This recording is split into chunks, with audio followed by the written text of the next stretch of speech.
விஜயை இந்திய யூனியன் முஸ்லீம் லீக் கட்சியின் முதலமைச்சர் விஜயை இந்திய யூனியன் முஸ்லீம் லீக் கட்சியின் தலைவர்கள், அந்த சட்டமன்ற உறுப்பினர்கள், முக்கிய நிர்வாகிகள் அவரை அந்த அலுவலகத்திற்கு அழைத்து செல்லக்கூடிய அந்த காட்சியையும் இப்போது நாம் பார்த்துக் கொண்டிருக்கிறோம்.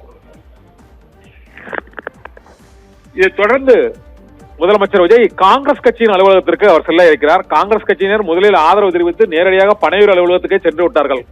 5ஆம் தேதி 6ஆம் தேதி வாக்கில் அவர்கள் பனையூர் அலுவலகத்துக்கே சென்று தங்களுடைய ஆதரவு கடிதத்தை வழங்கினார்கள். இந்த சூழ்நிலையில் மற்ற கட்சிகளின் அலுவலகத்திற்கெல்லாம் சென்றுவிட்டு காங்கிரஸ் கட்சியின் அலுவலகத்திற்கு செல்லாமல் இருக்கிறது ஒரு விமர்சனத்துக்குள்ளான சூழ்நிலையில் இன்று அவர் காங்கிரஸ் கட்சியின் அலுவலகத்துக்கும் சென்று அந்த கட்சியின் சட்டமன்ற அந்த கட்சியின் மாநில தலைவர் செல்வ பிரதேக மற்றும் மூத்த தலைவர்கள் நிர்வாகிகளுக்கு அவர் முதலமைச்சர் விஜய் நன்றி தெரிவிக்க இருக்கிறார்.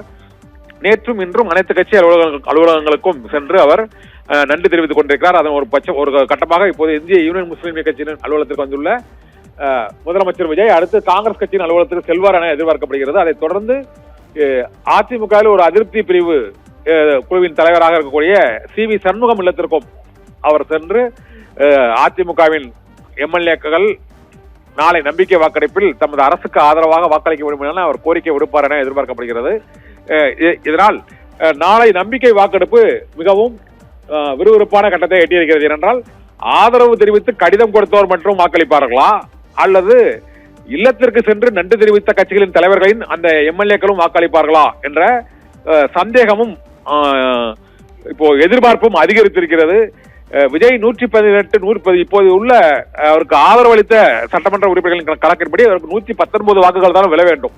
ஆனால் கூடுதலாக எத்தனை வாக்குகள் விழும் என்பது இப்போதைக்கு கணிக்க முடியாமல் இருக்கிறது. தேர்தல் முடிவு போலவே முதலமைச்சர் விஜய்க்கு அரசுக்கு ஆதரவு அளிக்கும் எம்எல்ஏக்களின் எண்ணிக்கை உயர்வதையும் கணிக்க முடியாத சூழ்நிலை நிலவி வருகிறது. இதனால் நாளை எந்தெந்த கட்சிகளின் சட்டமன்ற உறுப்பினர்கள் அவருக்கு ஆதரவாக வாக்களிப்பார்கள் என்பது நாளை ஒரு 10 மணி அளவில் தெரிய வரும் என எதிர்பார்க்கப்படுகிறது. டிவிஷன் ஓட்டிங் முறையில் ஒவ்வொரு ஆதரவு அளிக்கும் சட்டமன்ற உறுப்பினர்கள் பேரவையில் எழுந்து நின்று ஆதரவு தெரிவிக்க வேண்டியது ஒன்று. மற்றொன்று பட்டன்களை அழுத்தி அந்த ஆதரவு பட்டன்களை பச்சை விளக்கு மற்றும் சிகப்பு விளக்கு பட்டன்களை அழுத்தி ஆதரவு தெரிவிக்கும் முறையும் இருக்கிறது. ஆனால் இருந்த போதிலும் நாளைக்கு டிவிஷன் ஓட்டிங் என்ற முறையில் தான் ஆதரவு தெரிவிப்பார்கள் என எதிர்பார்க்கப்படுகிறது. அப்போது அறுதி பெரும்பான்மைக்கு ஆதரவாக எத்தனை எம்எல்ஏக்கள் வாக்களிக்க போகிறார்கள் என்பது குறித்து நாளை சட்டப்பேரவையில் தெரிய வரும்.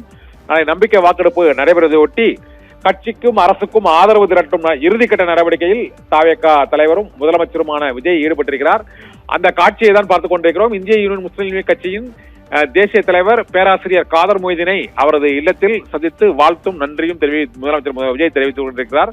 அவரை காண்பதற்காக அந்த மண்ணடியில் உள்ள அந்த பகுதியில் ஏராளமான மக்கள் குவிந்திருந்து முதலமைச்சர் விஜய்க்கு உற்சாக வரவேற்பு வழிநடைகளும் திரண்டிருந்து கொளுத்தும் வெயிலிலும் ஏராளமானோர் திரண்டிருந்து அவருக்கு வரவேற்பு அளிக்க காத்திருந்தனர். அந்த வரவேற்பை ஏற்றுக்கொண்டு அவர் இப்போது இந்திய யூனியன் முஸ்லீம் லீக் கட்சியின் தலைவர் பேராசிரியர் காதர் மொய்தீனை சந்தித்து தங்களுக்கு ஆதரவு கடிதம் அளித்ததற்கு நன்றியும் முதலமைச்சராக அவர் பணிபுரிவதற்கான ஆலோசனை வாழ்த்துக்களையும் பெற்றுக் கொண்டிருக்கிறார்.